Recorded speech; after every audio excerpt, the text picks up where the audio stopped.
Aplikasi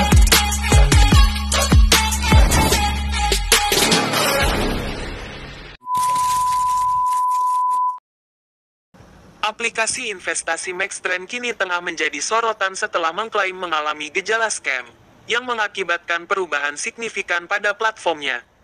Aplikasi yang mengklaim bergerak pada bidang penyewaan di bidang investasi ternyata hanya modus sebagai investasi bodong.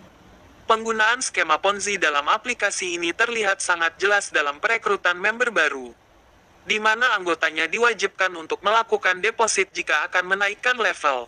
Investor kini diminta untuk melakukan deposit tambahan sebelum bisa menarik dana mereka. Hal ini memicu kekhawatiran di kalangan pengguna. Banyak dari mereka menilai langkah tersebut sebagai indikasi potensi penipuan. Di grup WhatsApp dan Facebook yang beredar menjelaskan seperti ini. Di grup WhatsApp, tim James menjelaskan, ini langkah besar yang Kakrin ambil untuk mengeluarkan Mer James dari grup. Karena rapat barusan ada bentuk penipuan. Kalian tidak boleh tertipu terus-terusan. Dimohon untuk semua member dilarang melakukan top up. Jangan percaya lagi dengan iming-iming hadiah dari MaxTrend. Dari informasi yang beredar, member disuruh melakukan KYC, kalau tidak melakukan dianggap ilegal dan saldonya akan dibekukan. Namun melakukan KYC itu malah disuruh melakukan top up. Bahkan melakukan KYC itu kita menyerahkan identitas kita. Itu lebih bahaya.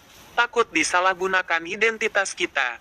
Dengan alasan setelah melakukan KYC akun member akan normal kembali, dan akan menikmati hak kepentingan yang sah dari BPJS Kesehatan dan BPJS Ketenagakerjaan.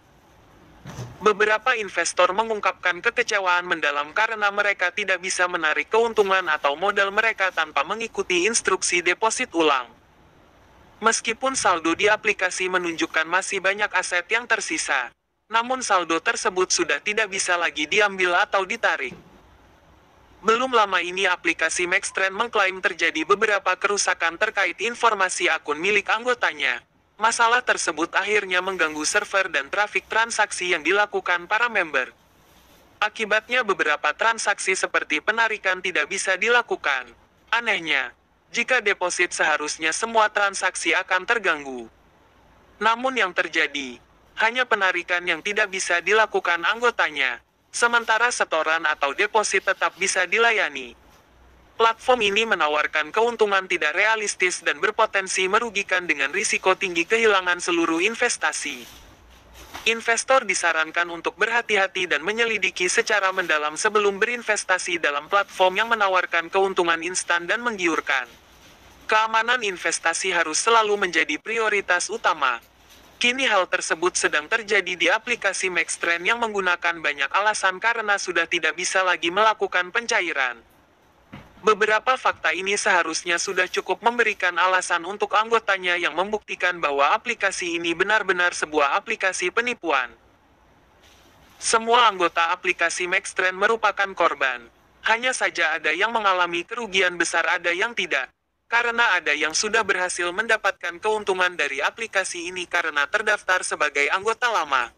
Namun bagi anggota baru apalagi yang belum pernah melakukan penarikan, pasti akan mengalami kerugian. Karenanya, korban penipuan aplikasi MaxTrend ini diprediksi akan sangat banyak, karena sudah menjangkau berbagai daerah di Indonesia. Bahkan dari berbagai kalangan, bukan hanya masyarakat umum, namun juga aparat hingga ASN. Cara melaporkan penipuan investasi agar uang kembali. Bagi Anda yang sudah terlanjur terjebak dan menjadi korban investasi bodong, berikut adalah cara melaporkan penipuan investasi agar uang kembali yang bisa dilakukan. 1. Kumpulkan korban. Tawaran investasi jangka pendek dengan keuntungan besar tentu akan menarik perhatian banyak masyarakat. Dengan kata lain, Anda bukanlah satu-satunya korban yang tertipu oleh investasi tersebut.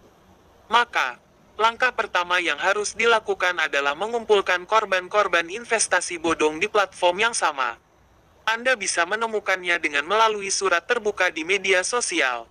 Semakin banyak korban yang merasa dirugikan, semakin tinggi peluang kemenangan di pengadilan.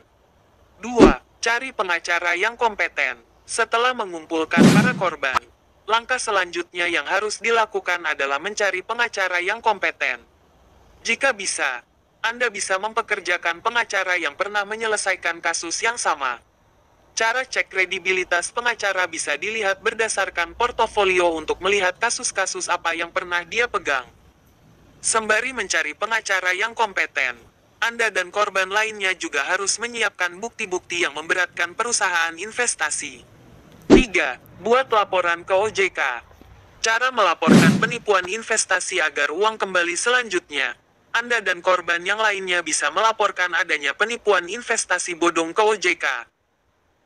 Cara membuat laporan ke OJK cukup mudah. Anda hanya perlu menghubungi layanan OJK di nomor 157 atau mengirimkan email pengaduan ke waspadainvestasi@ok.go.id. 4. Ajukan hukum perdata atau pidana. Hukum perdata bisa menjadi pilihan yang tepat jika Anda dan korban tidak ingin berlarut-larut dalam menyelesaikan masalah. Sedangkan hukum pidana dilayangkan oleh para korban yang ingin pelaku mendapat hukum. Apakah kerugian investasi bodong bisa kembali? Para korban investor yang telah menyerahkan uangnya dapat mengajukan ganti kerugian atas investasi bodong atas dasar pasal 20/13/2016 yang berbunyi. Kerugian yang dialami oleh korban akibat tindak pidana yang dilakukan oleh korporasi dapat dimintakan ganti rugi melalui mekanisme restitusi menurut ketentuan perundang-undangan yang berlaku atau melalui gugatan perdata. Meskipun tidak bisa menjamin 100% uang Anda kembali laporan harus berlanjut agar ada efek jera. Karena banyak juga dari kasus investasi bodong ada beberapa uang member yang kembali. Kalau membernya pada kompak semacam robot trading, net 89 dekameter smart wallet, jangan takut untuk melaporkan, tetap bersatu dan berjuang. Kok sampai kono yuk, sampai kono. Basta na po. Lala mo. Okay na.